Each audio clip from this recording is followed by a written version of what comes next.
you doing? I hope you've all had a great week.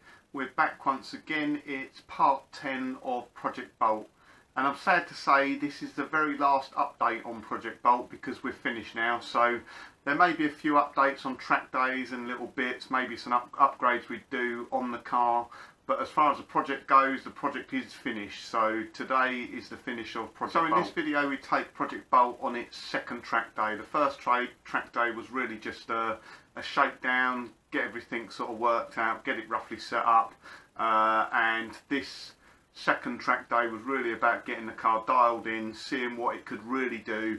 And more importantly, putting it in the hands of an experienced race driver just to see what the potential was there. So I'm really excited to say we had a guest race driver come down, meet us at Brands Hatch and drive the car.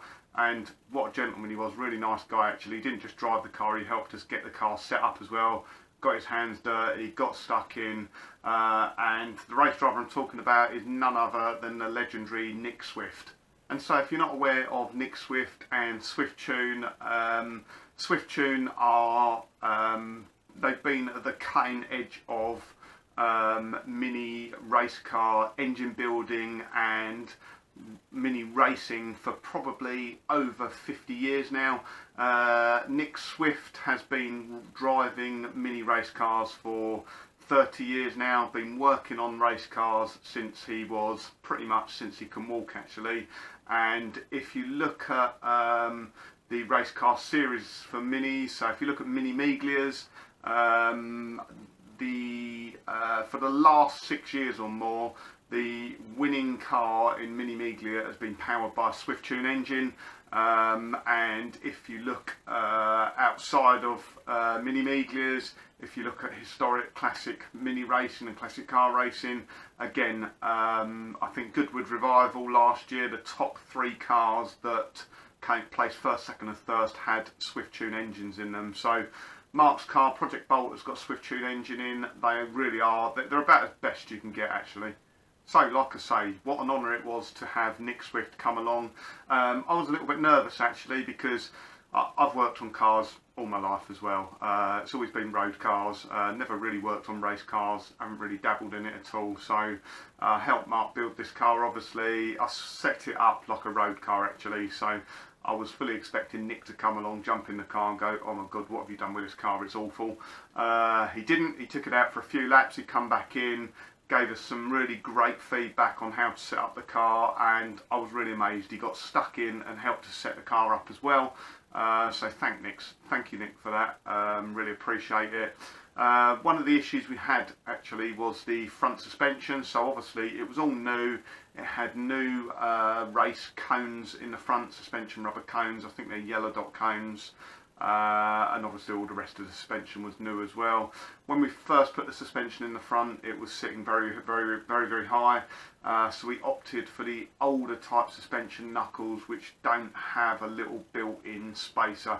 So if you want to get your Mini low, I think if you buy suspension knuckles for minis after about 1986, I think it is, they have a pre-built spacer, so that probably adds an inch or two of suspension height on the minis. But if you fit the earlier type suspension knuckles, they don't have that spacer in there, so that gets them a little bit low. That's what me and Mark fitted. We put the high lows all the way on the lowest setting, but the first thing Nick come down and saw when he looked at the car was it was still sitting way too high. Now it's different on a road car, like on PL here. PL's got brand new cones in it. It's sat up very high when I first put it back together. But it's used on the road, so you know, PL's probably done a few 100 miles now, around country roads, up and down potholes and bumps and things like that, and it settles in pretty quickly. On a race car, certainly on a racetrack, racetracks are pretty smooth, so the car doesn't go through the same sort of bounces and bumps that a normal road car does. So after the shakedown day, although I think we'd done something like 180 miles, the car was still sitting up very high. So I wasn't sure how to get the car any lower, but obviously Nick and his experience come along. First thing we done was take the suspension, the high-lows back out the car, and we took off the locking nut which locks the high-lows into place. To be honest, on a race car you're probably going to be adjusting them pretty much every time you go racing. They're always under compression, so they're not going to come loose, and doing that alone probably lowered the suspension by a couple of inches. So that was literally taking the high-lows off, removing the lock nut. We had to cut a bit of thread inside the high-low out, otherwise it doesn't go back up inside enough. But as I say, that probably got the front suspension 2 inches lower, which made a massive difference and got the car set up much better. We were then able to adjust the rear suspension as well and get that all set up at the right height as well. And just moving on to how the car done. Now, I was super impressed with this, and I think Mark was as well. So we done the track day in the wet a few weeks ago. I think the best lap time Mark got out the car was about 1:18. You would have seen the previous video. It was very wet. It started to dry out towards the end. I'll be honest, I didn't have a great deal of confidence in the car. It didn't really feel quite right in the wet. But as the day went on, we were getting more and more confident. What we actually done this time was we asked Nick if he would drive the car first. So Nick went out, done some really quick laps, come back. We tweaked the setup a little bit. He done some more, come back. And then what we asked Nick to do was to take me and Mark out both as passengers to show us what the car's potential was, what it could do, and kind of what the limit was with the car. And that really helped. It really helped when we went out of the car knowing what it's capable of doing. So we'll cut to the nitty gritty. Just to put this into perspective a little bit, I think. So a Mini 7 race car laps Brands Hatch Indy circuit. I think the fastest lap for a Mini 7 is about 59 and a half seconds. And the fastest lap for a Mini Miglia, which is pretty much the fastest series of sort of mini race car you can get, laps the Brands Hatch Indy circuit in about 55 seconds. Nick went out, as I say, done a few laps setting up, and then he went out to do a couple of quick laps just to kind of set a benchmark for me and Mark, just to let us know how quick the car goes. And he come back, and even he was impressed. So he lapped sorry, I keep saying Nürburgring, don't I? He lapped Brands Hatch Indy circuit in pretty much 60 seconds dead. And when he come back, he said it's quicker than that. He said, I reckon it will probably do about 58 seconds. You might be able to push it a little bit lower than that, but that is seriously impressive. Like I say, this is mine and Mark's first ever build. I've never built a race car before. This is the first car Mark's ever built. And if we rewind a little over 6 months ago now, the car was a scrap shell really. So once the benchmark was set, myself and Mark went out and we were having a really good go at seeing how close we could get to Nick's time. Obviously didn't expect to get anywhere near to him. I mean, the guy's been racing for 30 years. He's, you know, the guy's a legend really. But Mark went out, he set a 1 minute and 6 lap, I think it was. I went out and I was gutted. I couldn't get close to him. I kept setting 107s. I got down to a 106. I had this one particular lap where I've come round, come down the start finish straight, about to go into Paddock Hill, and a Caterham pulled out, and I'll show it in the video in a minute. Caterham pulled out at the pits at the same time, and I didn't get a red mist or anything. I just didn't want to let him get by me, so I've done that lap, and I lapped that in 1 minute and 4, which was for me the fastest lap time of the day. I beat Mark. Mark's absolutely gutted about that, but I will let him have. He certainly was quicker in the wet than me, so we'll see how it goes as we continue to progress and get used to the race car. Just before we go on to Mark's laps as well, Mark was a little bit unlucky with the car actually. Car's been really great. It's been reliable. We've not really had any problems with it. We've had to set up, tweak little bits and bobs here and there. As you'd have seen in the first track day, we didn't have wheel arches on the car, and that's because they turned up late. It took them a very long time to make them. I think it was about 4 months in the end. So they were fitted a few days before we went down to Brands Hatch.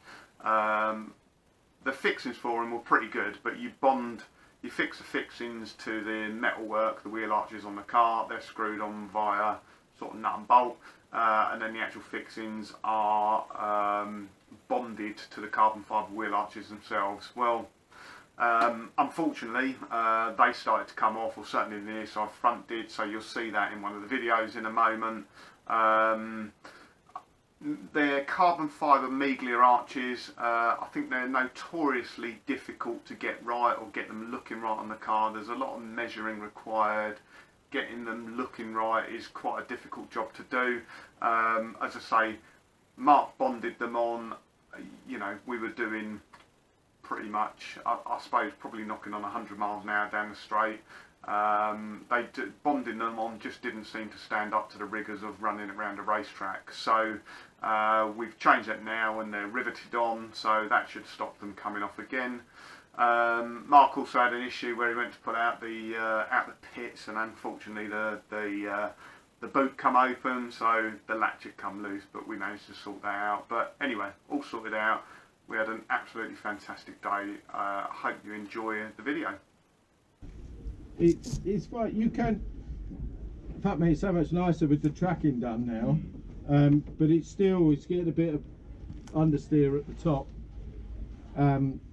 It's got a lot of rear end grip, but I think that gives good confidence.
Fuck me, that's fast.